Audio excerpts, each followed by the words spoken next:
To add a back to top button, start by accessing the VIX homepage.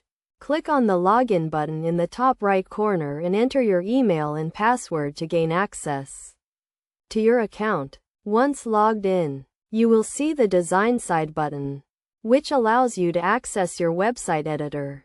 The editor features various sections, including Add Elements, Add Section, Pages and Menu Design, Add Apps, My Business, Media, and CMS. Click on the Add Elements button, and a range of options will appear, such as text, image, button, strip, and decorator box. Select the Button option, which offers various themed buttons, including text and icon buttons, image buttons, and payment buttons. Choose a text and icon button, or create a custom one with your desired text.